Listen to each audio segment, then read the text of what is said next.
ഇലക്ഷൻ്റെ റിസൾട്ടൊക്കെ അറിഞ്ഞ് എല്ലാവരും ഹാപ്പി അല്ലേ?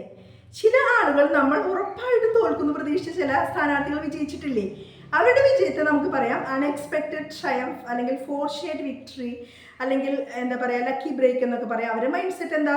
Walking on the air. അവർ വളരെ ഹാപ്പിയാണ്. ചിലവർ നമ്മൾ ഉറപ്പായിട്ടും ജയിക്കുന്ന പ്രതീക്ഷിച്ചവർ തോറ്റിട്ടുണ്ട്.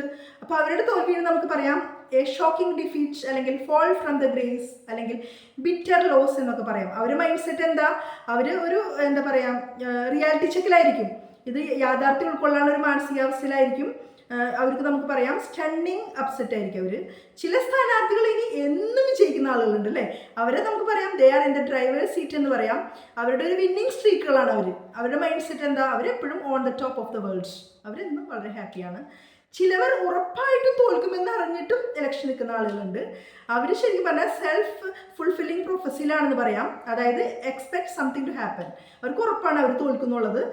പിന്നെ അവരുടെ ഒരു മൈൻഡ് സെറ്റ് ഡിഫീറ്റിസ്റ്റ് മൈൻഡ് സെറ്റാണ്. ഇനി ചില വിഭാഗം ആളുകളുണ്ട്.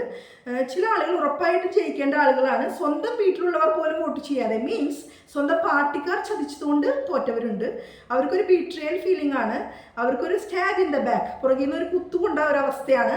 അതുകൂടാതെ അവരുടെ നെഞ്ചിലൊരു കടാര കുത്തിക്കയറിയ അവസ്ഥയാണ് അല്ലേ, എ ഡാഗർ ടു ദ ഹാർട്ടാണ്.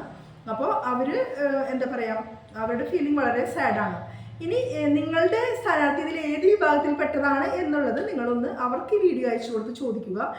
ഇനി ഇലക്ഷൻ ജയിച്ച എല്ലാവരും ഇത്ര ദിവസം ഞങ്ങളുടെ വീടുകളിൽ വന്ന പോലെ ഇനിയുള്ള ദിവസങ്ങളിൽ വന്ന് ഞങ്ങളുടെ ആവശ്യങ്ങൾ നടത്തി തരിക. അല്ലെങ്കിൽ അടുത്ത തവണ ജനങ്ങൾ മറുപടി പറയും. തോറ്റവർ വിഷമിക്കേണ്ട, നിങ്ങൾ ആത്മാർത്ഥമായിട്ട് പ്രവർത്തിക്കുകയാണെങ്കിൽ അടുത്ത തവണ നിങ്ങൾക്ക് എന്തായാലും വിജയിക്കാൻ പറ്റും. ജയിച്ച എല്ലാവർക്കും കൺഗ്രാറ്റ്സ്. തോറ്റവർക്ക് അടുത്ത തവണ വിജയിക്കട്ടെ എന്ന് ആശംസിക്കുന്നു. Thank you.